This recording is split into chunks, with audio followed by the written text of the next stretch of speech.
often hear people say someone is in grief, in mourning, in bereavement. But like we've said many times in this channel, we have particular words for particular meanings. So what is the difference between these three terms? What do they actually mean? And what do they look like? Please help out the channel by liking and sharing this video and subscribing to the channel for more videos. It really is very much appreciated. Now let's talk grieving.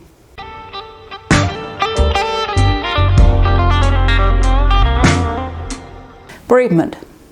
Bereavement is the period of time in which grieving and mourning takes place. It also defines the period of time it takes to accept that a loved one has died and will not be coming back. It is getting used to new habits, a new normal, and learning to adjust to life without the deceased. The length of bereavement depends on how close you were to the deceased and also whether the death was sudden or anticipated. Mourning. Mourning is the outward expression of grief, and it is very much impacted by the cultural practices and rituals of the individual, their family, and their community. It can give structure to the grieving process. Some religions and cultures have a set amount of days prescribed to mourning, and mourning rituals can give the grieving something to do in their time when they may be in despair. They help them accept the death so as not to be in denial and process the loss in a meaningful way.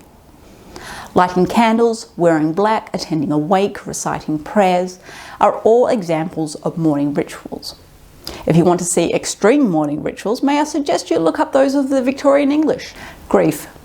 Grief is the internal feelings and individual experiences when a loved one dies. It includes psychological and physiological symptoms and is a normal, common psychological response following a death or loss. Grief's acute phase, which happens shortly after the loss is experienced, can include symptoms of sadness, longing to be with the person who was lost, thoughts and memories of the person, anxiety and anger.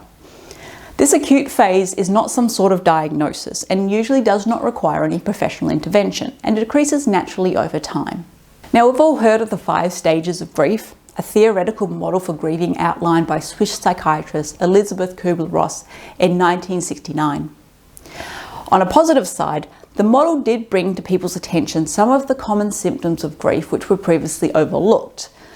However, not everyone goes through these stages, and most people's grief isn't linear. So if your feelings have jumped straight over anger and into bargaining, don't fret, you're not missing or overlooking something. Just go with it. Also, while no one can define how long grief lasts, generally speaking, that intense grief feeling lasts about 6 to 4 months and gradually declines over 2 years or so. Again, this is normal, natural, and generally speaking, not a cause for concern. That said, when is a cause for concern? Complicated grief. While in acute grief, you are able to accept the loss, allow yourself to feel the pain of the loss, and adjust to a new reality. Complicated grief is when that doesn't happen. Remember in our other videos where we've mentioned that grief often lasts twice as long in people who were in general death denial or anxiety before the loss? Well, this is where it can take you. Complicated grief, sometimes called persistent complex bereavement disorder, is when painful emotions are so long-lasting and severe that it impedes you from recovering from the loss and resuming your own life. Those experiencing complicated grief often focus on nothing else besides their loved one's death. They do not accept the death and are often numb, detached, and bitter. They struggle to carry on with normal routines, feel life is meaningless, and often wish they had died too. This is the time you need professional help. As a side note, while complicated grief may look like major depressive disorder, they're not the same thing. Anticipatory grief. This is when you saw the death coming and is most common in those whose loved ones have been diagnosed with a terminal illness, severe dementia, long-lasting drug addiction, or anorexia. This type of grief begins before someone dies, as you come to accept what life will be like without them. You might try to anticipate how you'll be reacting in mourning once your loved one passes away. You might feel loss or even incredible fear or emotion for the dying person. But there are some positive sides to anticipatory grief though. Often you are able to take the time to say goodbye, and you're able to have those tough conversations about forgiveness. Even just having the time and space to say I love you can be healthy. All of this can help you in preparing for when you do begin the grieving process after you experience the physical loss. Disenfranchised grief.